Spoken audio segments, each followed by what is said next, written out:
بسم اللہ الرحمن الرحیم۔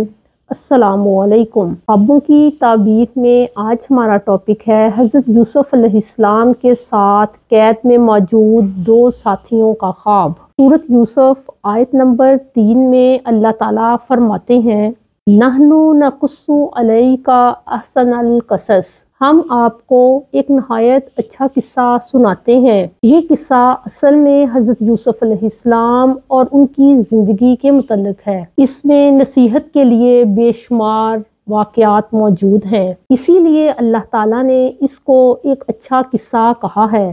قصے کا مطلب ہوتا ہے پیچھے لگنا، کیونکہ جب انسان ایک قصہ سننا شروع کرتا ہے تو اس کی کوشش ہوتی ہے کہ وہ اس کو پورا سنے اور وہ توجہ سے سنتا ہے، اسی لیے اسے قصہ کہا جاتا ہے۔ سورۃ یوسف کی آیت نمبر 4 میں یوں آتا ہے حضرت یوسف اپنے والد سے کہتے ہیں کہ ابا جان، میں نے دیکھا ہے کہ 11 ستارے، سورج اور چاند مجھے سجدہ کر رہے ہیں۔ حضرت یعقوب علیہ السلام اپنے بیٹے یوسف کو کہتے ہیں کہ اپنا یہ خواب اپنے بھائیوں سے بیان نہ کرنا، ورنہ وہ تمہارے حق میں کوئی چال چلیں گے۔ ایک دن یوسف علیہ السلام کے بھائی اپنے والد سے اجازت لیتے ہیں کہ آپ ہمیں اجازت دیں کہ ہم یوسف کو اپنے ساتھ باہر جنگل میں لے جائیں اور وہاں جا کر کھیلیں کودیں۔ حضرت یعقوب علیہ السلام کہتے ہیں مجھے ڈر ہے کہ کہیں اسے بھیڑیا نہ کھا جائے، تو ان کے بھائی کہتے ہیں یہ تو بہت ہی خسارے والی بات ہوگی۔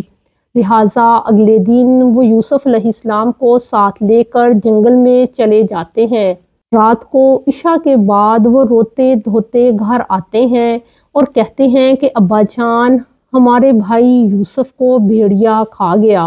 حالانکہ یوسف کو بھیڑیے نے نہیں کھایا ہوتا، انہوں نے حسد کی بنا پر یوسف کو کنویں میں پھینک دیا اور حضرت یوسف کی قمیض کو گھر لے کے آتے ہیں، جس پر جھوٹا خون لگا دیتے ہیں اور کہتے ہیں کہ یہ یوسف کی قمیض ہے اور یوسف علیہ السلام کو بھیڑیا کھا گیا۔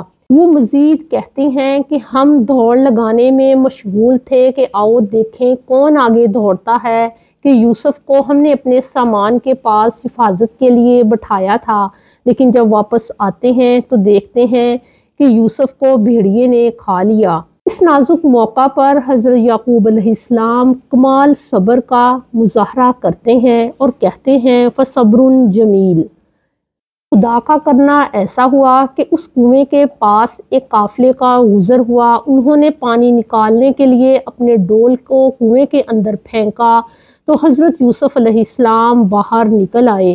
قافلے والوں نے جب اتنا خوبصورت بچہ دیکھا تو اسے ایک قیمتی شے سمجھ کر چھپا لیا اور جا کر بازار میں اسے سستے داموں بیچ دیا۔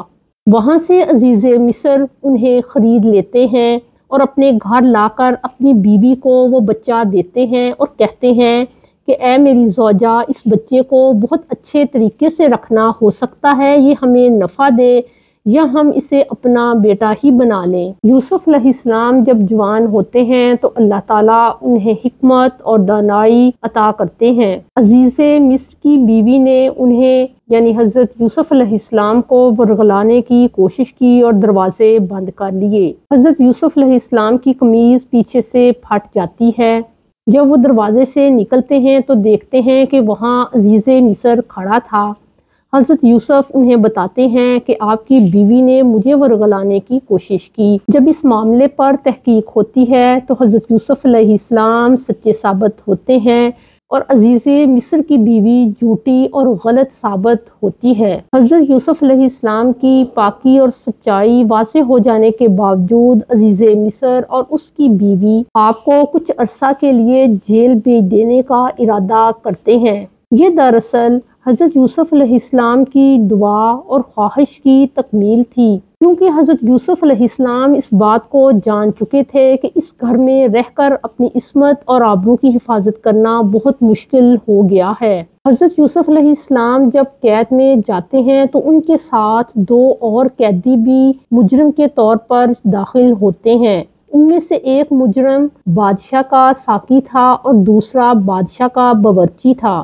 یہ دونوں لوگ اس جرم میں گرفتار ہوئے تھے کہ انہوں نے بادشاہ کو کھانے میں زہر دینے کی کوشش کی تھی، لیکن ابھی تحقیق ہو رہی تھی، اسی لیے ان دونوں کو قید میں رکھا گیا تھا۔ حضرت یوسف علیہ السلام کیونکہ پیغمبرانہ اخلاق کے مالک تھے، اس لیے ہر شخص کے ساتھ قید میں اچھے رویے اور اچھے اخلاق سے پیش آتے تھے۔ اگر کوئی بیمار ہو جاتا تو اس کی تیمارداری کرتے، اگر کسی کو غمگین اور پریشان دیکھتے تو اس کا حوصلہ بڑھاتے اور اسے صبر کی تلقین کرتے، اور خود ساری رات اللہ کی عبادت میں مشغول رہتے تھے۔ آپ کے یہ اخلاق دیکھ کر قید کے سب لوگ آپ کی بزرگی کا اعتراف کرنے لگتے ہیں۔ جیل کے قیدیوں میں سے بعض نے حضرت یوسف علیہ السلام سے محبت اور عقیدت کا اظہار کیا۔ وہ کہتے ہیں کہ اے یوسف، ہمیں آپ سے بہت محبت ہے۔ تو حضرت یوسف انہیں کہتے ہیں کہ خدا کے لیے مجھ سے محبت نہ کرو، کیونکہ جب بھی کسی نے مجھ سے محبت کی ہے تو مجھ پر آفت آئی ہے۔ بچپن میں میری پھوپھی جان کو مجھ سے محبت تھی، تو اس کے نتیجے میں مجھ پر چوری کا الزام لگا۔ میرے والد نے مجھ سے محبت کی تو میرے بھائیوں نے مجھے کنویں میں پھینک دیا، اس کی وجہ سے مجھے غلام بننا پڑا، اور پھر جلا وطنی کی مصیبتوں کو برداشت کرنا پڑا، اور پھر عزیز کی بیوی نے مجھ سے محبت کی تو میں اس جیل میں اور قید میں پہنچ گیا۔ یہ دو ساتھی جو حضرت یوسف علیہ السلام کے ساتھ قید میں داخل ہوئے تھے، وہ ایک دن آپ کے پاس حاضر ہوتے ہیں اور کہتے ہیں کیونکہ آپ ہمیں نیک معلوم ہوتے ہیں، اس لیے ہم آپ سے اپنے خوابوں کی تعبیر معلوم کرنا چاہتے ہیں۔ اس واقعہ کا ذکر سورۃ یوسف کی آیت نمبر 36 میں کیا گیا ہے۔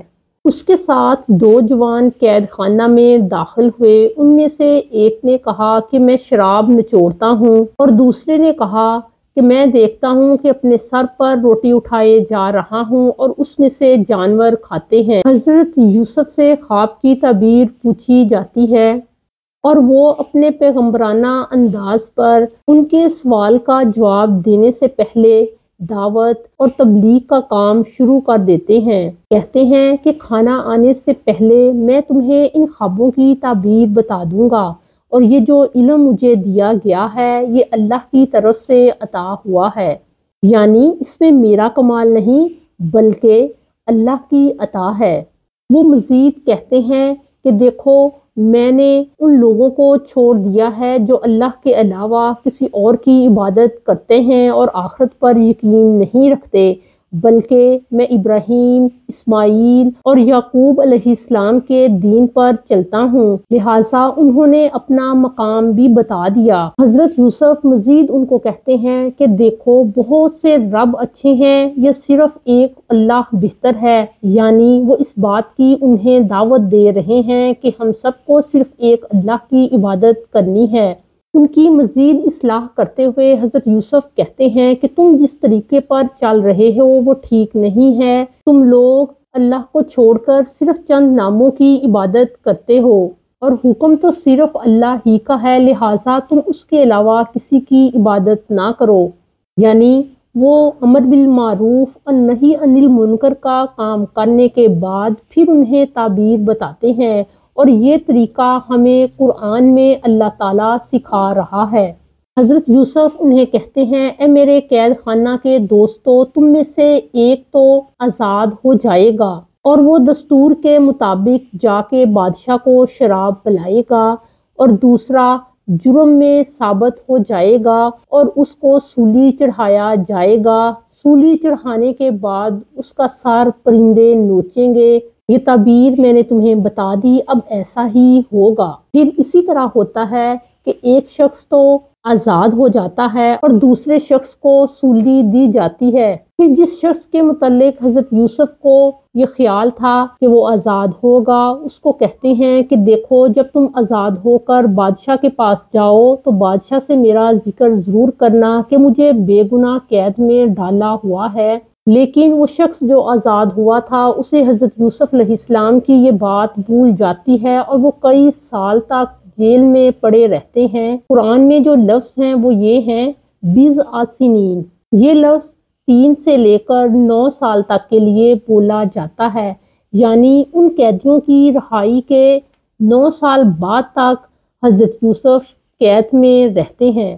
سورۃ یوسف میں آیت نمبر 42 تک کیا واقعات ہوتے ہیں، ہم نے ان کا آج مختصر سا جائزہ لیا۔ اس کے بعد کیا ہوتا ہے، حضرت یوسف علیہ السلام کیسے آزاد ہوتے ہیں، وہ نیکسٹ ویڈیو میں ہم اس کا ذکر کریں گے۔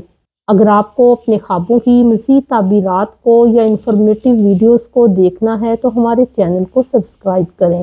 السلام علیکم۔